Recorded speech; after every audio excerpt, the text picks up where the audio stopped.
It's December 16th and I am standing in an empty cafeteria space. The wind is blowing all around, and if I had any hair it would have disturbed it.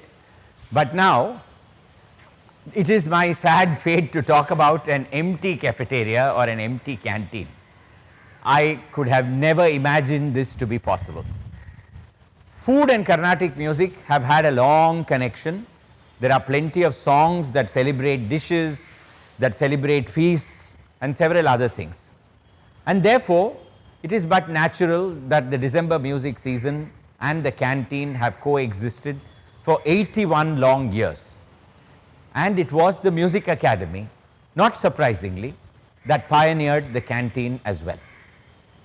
It was in 1937 or in 1938, I am not very sure when, but we do see advertisements of restaurants close to where the Academy was holding its conferences.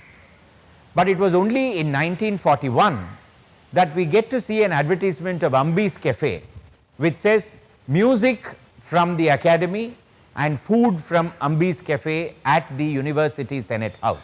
And therefore, we know that a canteen had begun to function formally in 1941.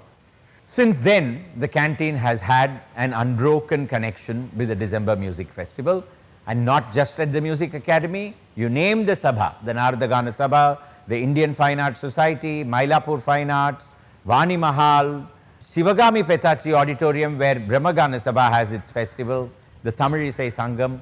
Wherever you go, you will find that there is a food festival going on in parallel with the music festival. Ambi's Cafe, and then Tanjore Lodge, then Udupi Gopala Krishna Lunch Home. Where are they all? Bharat Cafe, names that are now completely forgotten. These were all some of the early caterers to the Musuc Academy. And then in the 50s, there came Appasamy Iyer, who had a long run, almost of 15 or 20 years. The legend has it that Appasamy Iyer began by selling a dry sweet dish made of desiccated coconut and mixed with crystal sugar, which proved to be very popular. And thereafter, he set up a full-fledged canteen in the Musuc Academy. Legend also has it that he became so very popular that he was fixed for several wedding contracts in the month of Thai after the music season of Margazhi was over. And eventually, when he grew too old in the 1960s, the late 1960s, we got the first real legend, and that was Krishnamurti, who had been cook at Kalki Gardens, the residence of M.S. Subbalakshmi. As is well known, Kalki Gardens had 4 cooks, and probably Krishnamurti was the man who specialized in the sweet dishes, because he became known as Kashi Halwa Krishnamurti in the Musuc Academy. Interestingly, Appasamy Iyer was known as Badam Halwa Appasamy Iyer, because apparently that was his signature dish. But Krishnamurti's Kashi Halwa was in a different league altogether. It was known that this would be ready by around 5:30 or 5:45 in the evening, and queues would begin lining up for taking it away. The Kashi Halwa would not be available after 15 minutes of the dish having been brought to the counter. There are stories of Maharajapuram Vishwanatha Iyer in the late 60s coming here and reserving his pack in advance before going in to find out what the music concert was. There are also stories of artists who very craftily would time the Taniya Vartanam just at the moment when Krishnamurti Iyer would bring out his Kashi Halwa, so that the exodus would take care of of people going out and buying what they wanted to. Eventually, Krishnamurti became too big for the Academy. He was so busy with wedding contracts that he had no time, but thereafter I must say that that magic has probably never been recreated. Yes, we have had legends later as well. Arusuvai Arasu Natarajan has catered to us for some years. We have had Mount Money, who later became Mountbatten Money, and then somewhere in Madras came the story that he had catered to Lord Mountbatten, which I do not think is chronologically possible.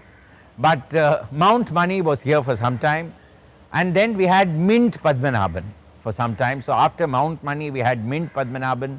Then we have had Ronak caterers. In the last few years, we have kind of zeroed in on Patappa. the man behind the pal payasam. So, you know, we've had badam halwa, we've had kasi halwa, we've then landed up with somebody who makes delectable pal payasam. So, we've had our range of great cooks, cordon bleu. I don't know if they will make it to a master chef, but as far as the Carnatic music world is concerned, these were as famous as the musicians who provided delectable fare of another kind inside the auditorium. For a long time, we never knew that we had this space. There was one transformer that was lording over this entire area, which was more like a junkyard. The canteen in its turn was migrating all over the place. It went to the extreme corner where the mini hall is, and when the mini hall came up, it was banished to this side of the auditorium on the Cathedral Road side. And finally, when the pressure on cars became very immense, there was a big question as to where the canteen could be finally and firmly located. At that point of time, the transformer was shifted to the back and this entire area was opened up, which is where today we have our very, very modern looking cafeteria space. You should come here when the December season is in progress, and you will find standing room only. People standing in a line waiting for chairs to get free, people standing behind other people eating and breathing down their neck so that they will finish quickly and get up and leave. And then at 3 in the afternoon, after a brief hiatus when the canteen closes, you will find the coffee and the tea queues begin forming. Unlike the Royal Albert Hall, we can't have a bar in the Musuc Academy, and this is not a coffee bar, in case you thought it was one. This is where the cooks prepare all the coffee and the tea, and at 3 o'clock you will find there will be a huge queue forming over there. We have an hierarchy. Coffee is served in pitala tumbler davara, tea, that's North Indian drink, is served in ever silver tumbler davara, and there is a completely different queue for the tea. But today it's all empty, and you can only imagine that such crowds used to be over here. What is very interesting is that for a long time in Chennai, as is well known, eating out was never something that was looked forward to. And so the canteen took its time to come into its own. And it was only from the 1980s and 90s that you find that large crowds began to descend on the Musuc Academy canteen and on other canteens when the December music season was in progress. Very often you will find that there is a huge influx of people coming in at lunchtime. And if you ask them, do you know what is happening inside the auditorium, most of them will tell you they have no idea. All they know is that there is a celebration of food that is happening over here, and that is the reason why they have come over here. Some of them have understood that there is some kind of music that goes on inside. So after they've had a hefty lunch over here, they go inside and enjoy the air conditioned comfort for some time, take a small snooze, and then they leave. For a long time, we never understood why the car parks got extra full at lunchtime. And then we discovered, and so today, parking your car to come in and only eat is not allowed in the Musuc Academy.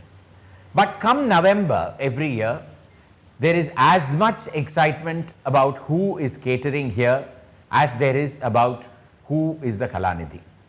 And last year or the year before last, some patrons of food, some worshippers of Patappa actually formed a WhatsApp group and began to chalk up dream menus that he should serve at the Musuc Academy canteen, and they even began sending it to him on a daily basis.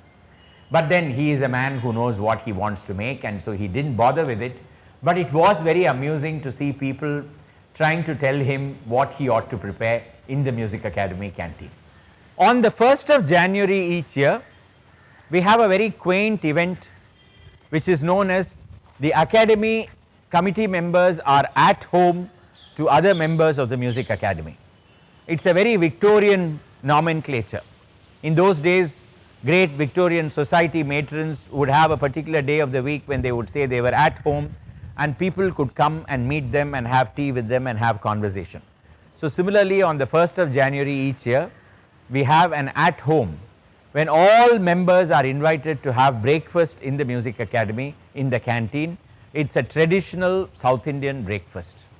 And after the breakfast is over, everybody goes to the mini hall auditorium, where there is an event called the open house.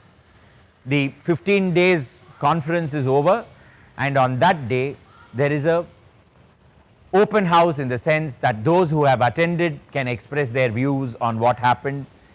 Members of the experts committee speak about how the events took place.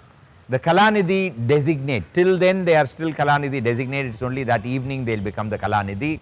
The Kalanidhi designate talks about his or her experience of being president of the conference for the 15 days that just went by.